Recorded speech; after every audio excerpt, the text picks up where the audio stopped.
Merci. Allez, la parole est à monsieur Clément Beaune pour le groupe Renaissance. Merci Madame la Présidente. Ma question s'adresse à Monsieur le ministre de l'Économie et des Finances. Monsieur le ministre, le 21 juillet 2020, il y a presque 4 ans, l'Union européenne s'est dotée d'un plan de relance inédit et massif pour répondre ensemble par une dette commune à la conséquence économique terrible de la Covid. Quelques mois plus tard, le Parlement européen, sous l'impulsion des députés de la majorité présidentielle, qui n'ont hélas pas été soutenus par beaucoup des formations politiques représentées dans cet hémicycle, a consacré ce plan de relance de 750 milliards d'euros. Cet plan de relance, cette dette commune, a marqué une immense avancée pour l'Europe. C'est certainement la plus grande avancée économique et politique pour notre continent depuis l'introduction de l'euro. Ce plan de relance, cette dette commune ont aussi marqué une immense réussite pour la France. La France a été, sous l'impulsion du président de la République, le pays qui a été en premier à l'œuvre pour construire ce plan de relance et cette réponse collective. Mais la France a aussi été parmi les premiers bénéficiaires, et l'est encore aujourd'hui, de ce plan de relance, avec 40 milliards d'euros, avec 40% du plan de relance national qui a été ainsi financé par l'Europe.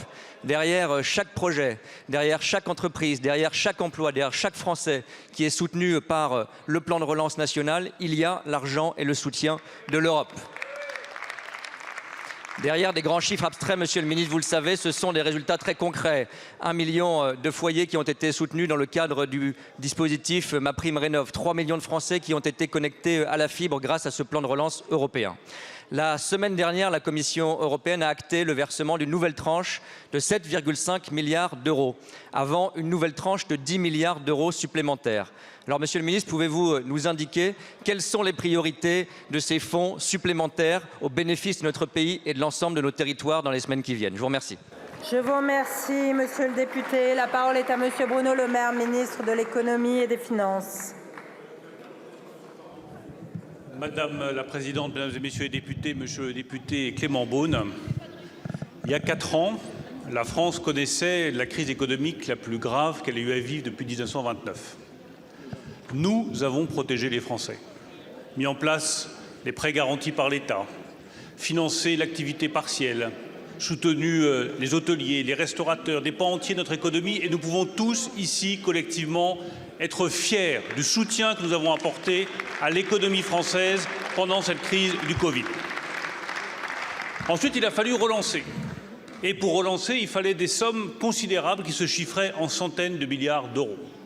La France n'avait pas les moyens de relancer à elle seule son économie et son activité. Elle s'est donc battue avec le président de la République, avec vous, Monsieur Beaune, qui était à l'époque ministre en charge des Affaires européennes, pour mettre en place ce qui était inconcevable il y a encore quelques années, une dette en commun qui permettait de mutualiser les moyens financiers de l'Union européenne et d'apporter une réponse massive, immédiate, à la relance économique de l'Union européenne qui venait d'être touchée par le Covid.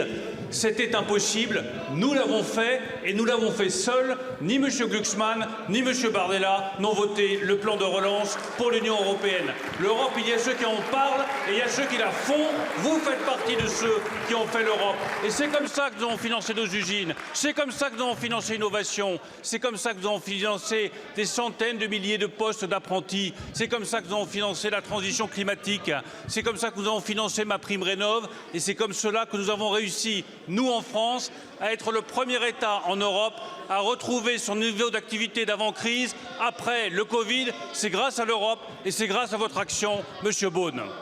Alors maintenant, il reste 10 milliards d'euros à débourser, 3,3 milliards qui seront déboursés fin 24, 6 milliards ensuite en 2026. Nous continuerons sur la même voie au service de notre économie et de nos compatriotes.